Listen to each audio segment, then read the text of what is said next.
and I'm going to be in IC for a few minutes. Right, Dr. Courtenay. Thank you.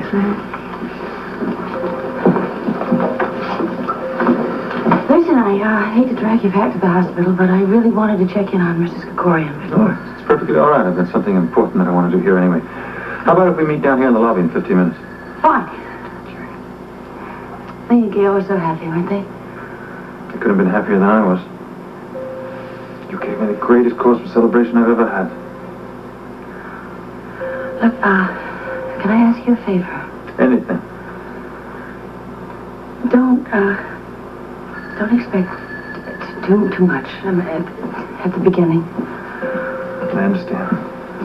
Listen, just having you there while I try and rebuild everything that I've destroyed is all I expect.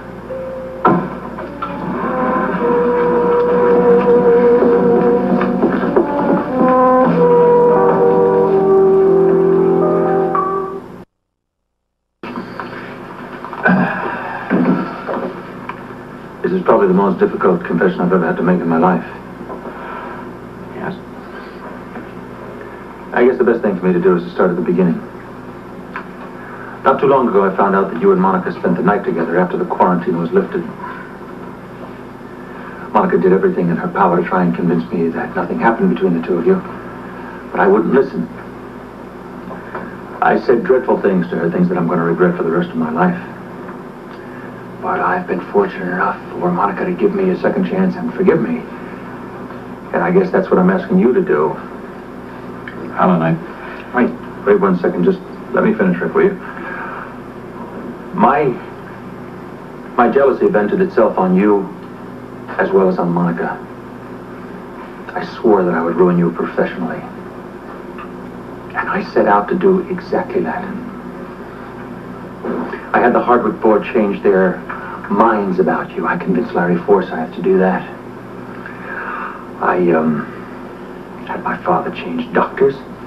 I did everything in my power to convince Steve Hardy that you were no longer any good for your job and to shake his confidence in you, but I'm very pleased to say that he didn't waver for a second. And lastly, in terms of your report to the Hardwick board, you were right. The one that I handed in was virtually the same as you gave me originally. For all of these things and anything else that I may have done to undermine you, I'm bitterly ashamed. And I just hope that you can possibly understand and forgive me for it one day. Alan, I appreciate what you're telling me. And I do understand that it was very rough for you. I thank you for your understanding. I must say that is not exactly the reaction that I expected somehow. What do you mean? I was waiting for surprise, for anger, for shock. You listened to it all very calmly, as if you knew what I'd been doing all along. I didn't for a long time, Alan. And Monica told me about it. When? The night she assisted me with Mrs. Krikorian. That was the night Laura had her accident. I see. Do you think that you are going to be able to forgive me for all this one day? Of course I can forgive you, Alan. I've never experienced the kind of jealousy you're talking about, but I can understand now what would drive someone if it took over. Would you consider continuing to work with me at the cardiac wing? Consider, Alan, I've dreamed about this since the first time we sat down and talked about it. Do you think that you'll have any problems convincing the board that I am still the right man for the job? No. I've already spoken to Larry Forsythe, and I have convinced him to stop interviewing replacements and to reconfirm their offer to you. Well, I'm glad to hear that. Thank you.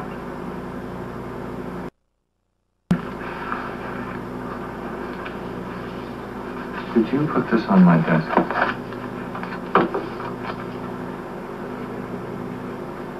I tore that up and threw it away. How in God's... No, I don't have to wonder at all how that got... Rick, will you do me a favor? Can I please have that back just for a little while?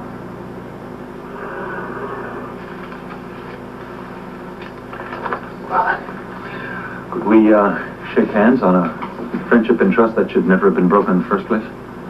Yes. Thank you.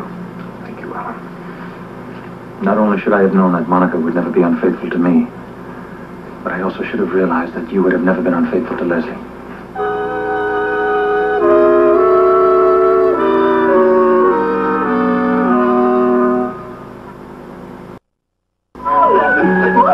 I didn't expect reception committee.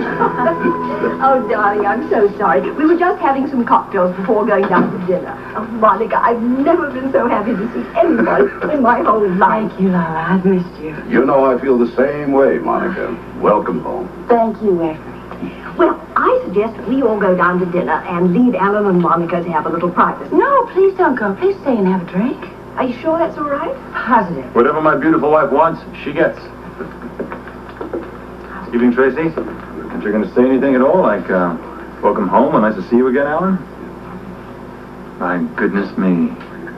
Nothing to say. This has got to be a first. I've never seen you speechless before in my life. Just don't have anything to say, Alan. It's your life. I'm glad you realize that. Brief little word of warning to you, Oh, Tracy. I'm in no mood, Alan. You better change your mood and listen to me very carefully. Tracy, listen to me very carefully. If you ever do anything again to destroy my marriage, I will tell your dear daddy about the whole ugly story in your first unsuccessful attempt. Well, this place is beginning to feel like home again. Welcome home, Monica. It's nice to see you again. Thank you. Let me give you a hand with the drinks. Monica, I am so glad that you're giving Alan another chance to prove to you how much he loves you and how much he needs you. Well, Lila, I'm willing to give it a try. That's really all I can promise at this point. I understand, dear. And did our talk this morning have anything to do with your decision? Yes, it did. I haven't been able to think about anything since. Well, now, you must never breathe a word to anybody about that, because Alan and Tracy must never know about Edward's mistress or the son that they had together. No, Lila, I promise I won't say anything, but I can't help being curious. I mean, well, how old is he now? Where is he? Well, of course, this is something I never discussed with Edward, but as far as I know, he went to England after his mother died, and he's refused any financial support from Edward ever since. He must be about a year and a half younger than Tracy now. Mother, I know how much you love Monica, but you can't monopolize her first night back. I'm sorry, darling. I give you back your beautiful wife. That's all I want in this world. I would like to propose a toast.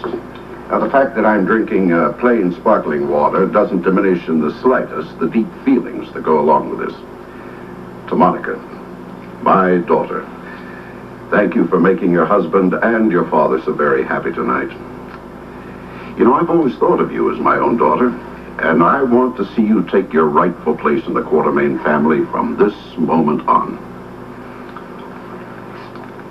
Aren't you going to toast, Tracy? Well, excuse me, please. I have just remembered a previous engagement.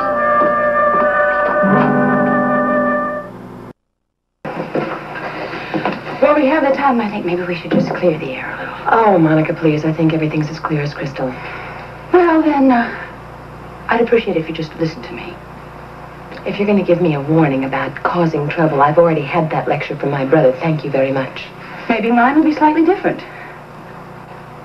I'll never like you or trust you again, Tracy. And I won't be hypocritical and pretend fondness. But I will tolerate your presence because I love Lila and Edward. I find it insufferable to be tolerated by someone like you. Whatever, that's the way it's going to be. Whenever it's necessary for us to be together, because you are Alan's sister.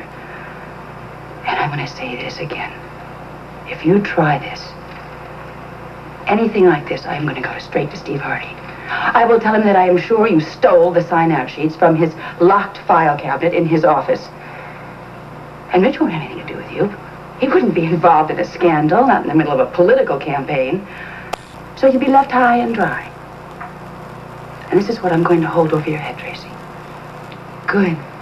I'm glad it's out in the open now, Monica. But don't you worry about your precious little marriage. I won't have to do a thing to destroy it. In fact, I'm just going to sit by and watch you do it all by yourself. You know, I've never been much for spectator sports, but I think I'm going to like this one a lot.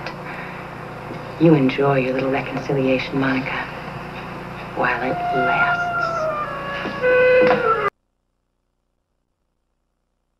Do you know how wonderful it was for me to wake up with you next to me again this morning?